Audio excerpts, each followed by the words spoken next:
Our next presenter is Cheyenne Matinnia, who is a master's student at the Leslie Dan Faculty of Pharmacy, and her talk is titled, How Conflict is Shaping Our Professional Students, the Hidden Adaptations That Students Undergo in Pharmacy Education.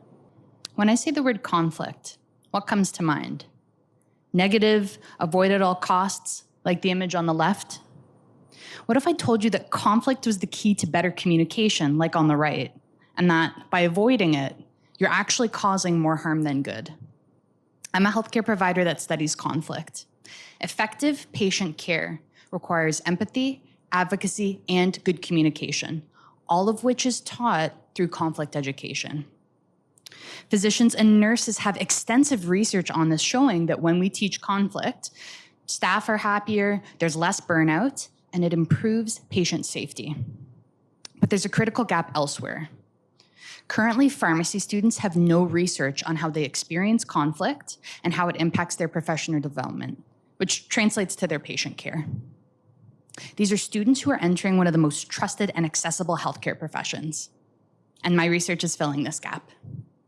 I interviewed 12 pharmacy students at the University of Toronto asking what their conflict experience in the curriculum has been and how it's impacted them. I used reflexive thematic analysis to generate themes and patterns from the data, and I leveraged my experience as a healthcare professional and student to dig deeper. So what did I find? Students mainly described conflict experiences with power imbalances, so with faculty members, clinical supervisors. On one hand, when students were in experiences where they were belittled or dismissed, they became detached from the profession. They were less likely to speak up, and most importantly, less likely to advocate for themselves and their patients. On the other hand, when students felt seen and heard, they were more engaged in their education. They were more likely to speak up, more open to feedback, more creative, and less worried about grades, which is what we want for our students. Their experience really highlights the importance of power in conflict. And yes, conflict happens.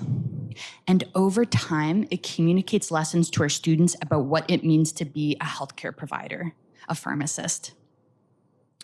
My research will help not only pharmacy education, but all healthcare education, so that we can move closer towards a model like you see on the right for how we engage in conflict.